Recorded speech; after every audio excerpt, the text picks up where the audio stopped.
Sure. Just thought I'd give you a bit of an update on how I'm getting on with my own swallowing disorder, phobia, problem, whatever you want to name it as. Like a lifelong sentence. I'm no better, I'm afraid. I have tried. I've just had a bowl of mushroom soup, which is just basically liquid. And I still am, I suppose. I sort of got to the point where I was struggling to swallow liquid, where you lock up a bit. And mind you, I'm sort of I've got bad anxiety at the minute, and it's been at me for a few weeks now. So it's not making it easier, but I'm probably getting it because I drink about 4 pints of lager a night. So it's I tend to do get anxiety off of alcohol, even small amounts. So I'm not really doing myself any favours there, but I only seem to be able to eat like a cheeseburger or something after I've had those 4 pints. It's like I'm relaxed enough. Well, I have a Prozac because the doctor wants me to take it. So I have this fluoxetine or something, Prozac, and I'm having a olanzapine, which is an antipsychotic pill, because it helps with well, they say it helps. It doesn't do nothing for me, but it helps with depression and things like that. Don't do shit for me, but I'll take it. And then 4 pints of lager, and I'm relaxed enough to eat. Albeit, I'm just about there. I'm not like a normal person again. I'm just relaxed enough to. I'm sort of relaxed enough to forget that I'm swallowing, if you understand what I mean. So you get that natural bit, and then now and again it probably creeps in on you as you're eating it. So I'm my hands are a bit tied in a way. Either you don't drink and you don't eat, or you have a couple of pints of beer at night and you manage to get something down you. Right. I made a kind of a poor man's chili con carne last night. And after I've had these 4 pints of beer, I just thought I can't face it. So I ordered a cheeseburger out, one of them order out takeaway ones. I ate that, and my dog had the chicken kebab. So it didn't go too bad, I ate it. Although I think I'm having a bit of a problem because I'm not eating in the daytime, and obviously your stomach, you know what it's like yourself, you're just constantly hungry all the while, and you go over that point. In fact, no, you go over the point of being hungry. You just have this empty stomach. I seem to be getting really, it's like heartburn, only there's no food there to, there's no heart, it's so hard to explain. I tried to explain this to a doctor, I still couldn't get it over to him. You know what heartburn is? When you get that acid reflux coming up your neck. It's like that, only there's no acid reflux coming up your neck. It's like your stomach's doing, it's like your stomach's trying to come through your throat. So, it's like that. It keeps waking me up in the night, that does. Gasping for your breath, it just feels like you're going to choke. But, I don't know, I'm dealing with it, I'm learning to deal with it. You have to, don't you? I don't seem to be getting any help from doctors. They're just fucking useless. It seems to me that the only time they're going to send you to somebody that deals in eating disorders or something is when you're laying in A&E hospital and, you know, on your death's door. They've done nothing for me apart from fire a load of pills at me, you know. Where's my ball? I've got to chuck the ball for the dog. Hold on, boy. Hold on. Jesus Christ, I nearly pulled me back out. And, yeah, so I don't seem to get any help from them. Like I say, it's just tablets. They just give you some tablets and say, oh, bring your anxiety down, it might help. Fucking hell, yeah, I've been trying that for years, mate. You know, I've had anxiety since I was about a 7-year-old kid.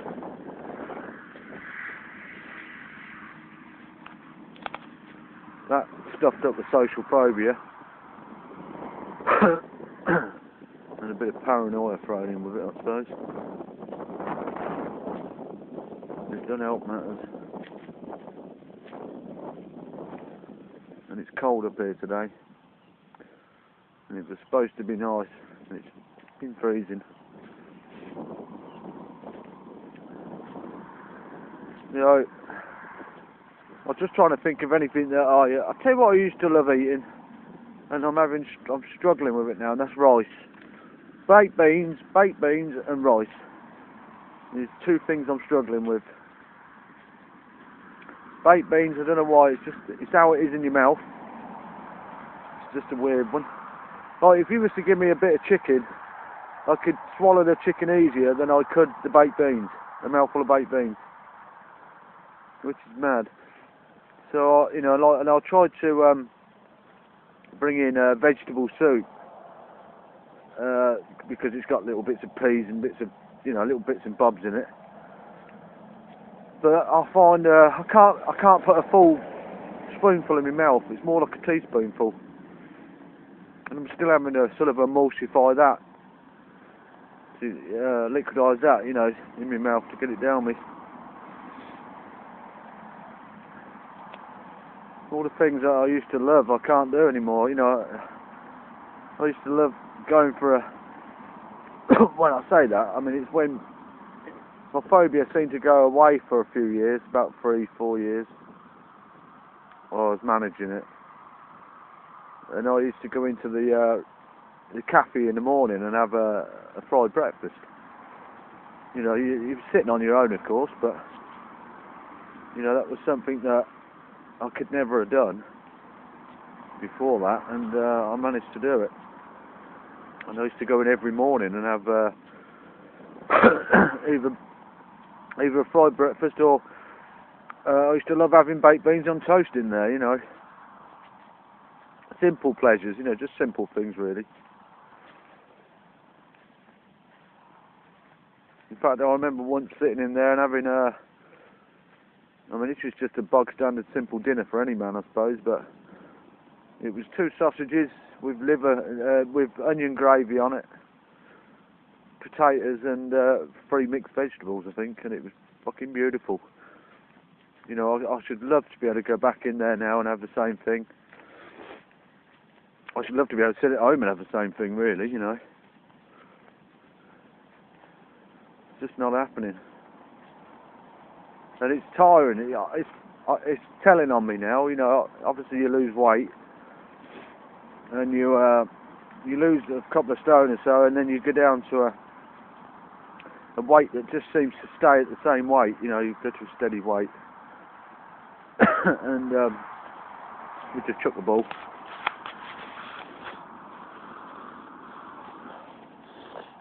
Once he's finished sniffing. And rabbits, I think. Rabbits and moles. There's that bloody thing that seems to come up my throat, just there. It's like you're holding it back. A lot of it's air. A lot of it is air, actually. It's like you want to burp all the while. Anxiety, swallowing air, I mean, you know, gulping air, it goes hand in hand. But, yeah, so I forgot what I was saying now, but there you go. So all in all, things are not good. You know, like I say, I've gone to a steady weight that it isn't dropping anymore.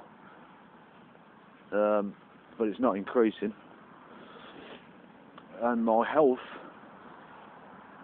is feeling it. You know, you're sort of out of breath walking around a field like this. It shouldn't be like that. You know, I used to go to work in the morning at about 5 o'clock and I wouldn't stop till 10 o'clock that night. Now I wouldn't want to do an hour.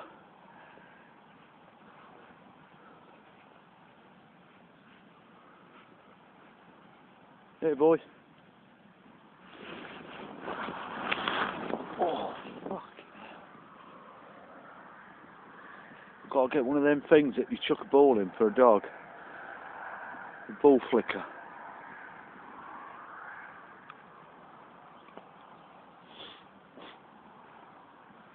So it makes me wonder how you're doing it yourself in your battles. I mean, well, I can't say 100% with everybody, it's psychological, but unfortunately it seems that way, you know, it seems to be from some sort of trauma, whether it be trauma from when you were a child or even trauma as an adult. You know, if you're sitting in a Indian takeaway and you're having a fucking lovely Indian and all of a sudden you get a bit of chicken caught in your throat and start choking on it, you know, it could be like from that. Or it could be like myself, you know, as a child, and I call them a bomb sweet. It's a round, big round gobstopper size fucking thing, and it nearly fucking killed me. It was only my dad that cut me upside down and started beating me back, and it come out. Luckily enough, I was in shit, but it didn't seem to bother me as a child, you know, not really, not that I know of anyway. It was more when I got to be about 15 or 16 or something like that. It stuck in then. Don't know why. Some things snowball, don't they? You know, one thing snowballs from the next.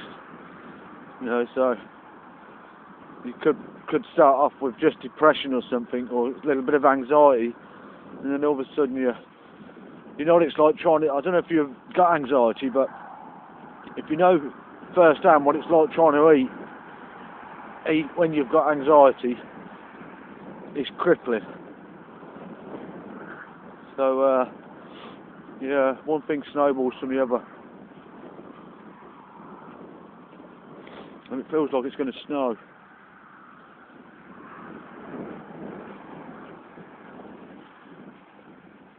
There's big rugby men down here, you see, it's a rugby club. I can smell chips from here. They've got God, it smells gorgeous. Salt and vinegar, you can smell vinegar. You know chips when they're frying and then you get that lovely smell? Well, it's wafting my way. It smells gorgeous. Bastards. I should love to be able to sit and eat a bag of chips. You know, if they're done properly, of course. Most of the time they're not. You can't seem to get a decent chip nowadays, can you? Boy! Come here a minute. Oh, it's wafted. See the thing up there? That's where it's steaming out of. Boy, come here! Boy, cars! You can smell sort of salt and vinegar and with chip pan oil flying through it. Gorgeous.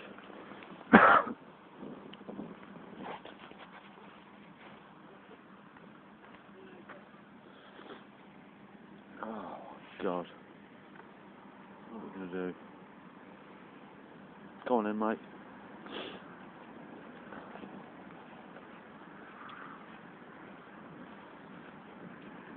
It's a bastard, really. You know, like a normal person can just you know, they smell that and they think, I'm going to go and get a bag of chips. Whereas you sort of smell it and think, I'd love a bag of chips, but I won't be able to eat it. I mean, you might nibble it, you know, you might buy a whole packet and manage to get 3 fucking chips down you. You might nibble and keep nibbling at a chip, sucking it and that. where they're like scoffing about 6 in at a time and chewing fucking 5 times and swallowing it. In fact, I watched somebody eating a bag of chips.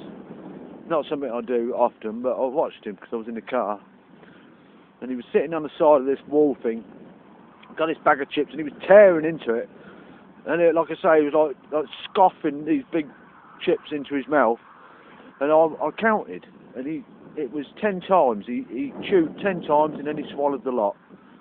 And that was like, I don't know, it might be 6 or 8 chips that he was like bulking into himself. Hold on, boys, there's a dog down there somewhere. Wow. Fucking freezing. What way are they going to go? Hold on, boy, I've got to just do a bit of detective work. I don't think you can see it on the camera. There's somebody right down the bottom there. Just have a look, see what they're going to do. My dog's not very good with dogs. Excuse me for sniffing, mate. Right, let's just move this way a bit, dog. You're going to get your ball or something, yeah.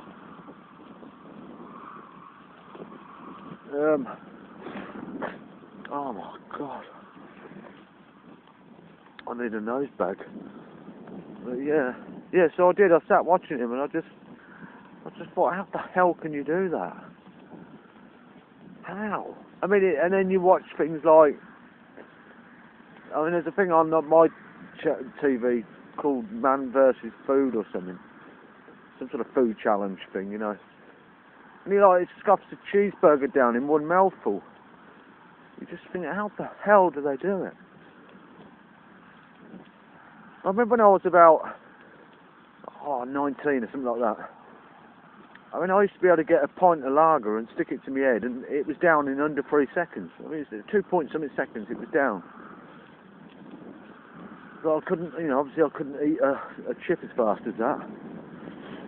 It'd take me 5 minutes to eat a single chip, I think. So I just wonder how they're blessed with it. And I know myself, it's in my head. You know, it is just a psychological trauma-based thing that's caused it. But how do you beat it? I'd love to know how I beat it before, because the way I sort of beat it was I faced it. You know, so I kind of, you know, you put that little bit of carrot in your mouth, and you think, there's no way on this earth I can choke on that. You know, whether it goes down the wrong way or whatever. And you just swallow it. Easier said than done. You know, when you're sort of locking up 6 or 7 times before you manage to get it down, yeah? Easier said than done, isn't it? Jesus Christ, my hand's cold.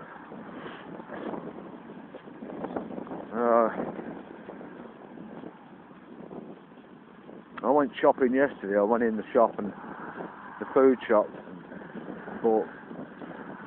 I kind of buy a lot of different things for me. Well, my mum actually. So you sort of go round and buy food for them and for me sister's child. I think, oh, they'll like a chocolate ring or whatever the hell, you know. Something new come out, and you never get to eat it yourself. Oh God, I've got to put the dog on the lead now. Right, I've got to finish now, I'm afraid, because there's somebody down the bottom that you probably can't see. I can. They've got a dog, so it's lead time. Anyway, I hope that you managed to get your thing sorted out, you know, and I hope you get help. I hope you ain't sort of stuck in a rut like me. But if you are, you know, just keep plugging in there and keep battling it. You never know what day you're going to wake up and it's going to be gone. You might just find the courage somewhere, or I don't know, something good comes round and you start eating like a normal person again. In fact, I shouldn't have said that, normal, like a normal person. Well, you know what I mean. Right, well I better go, mate. I hope you're all well. Apart from that, I hope things are good, family life and all that, and just do the best you can. And on that note, I'm going to have to go. Bye bye.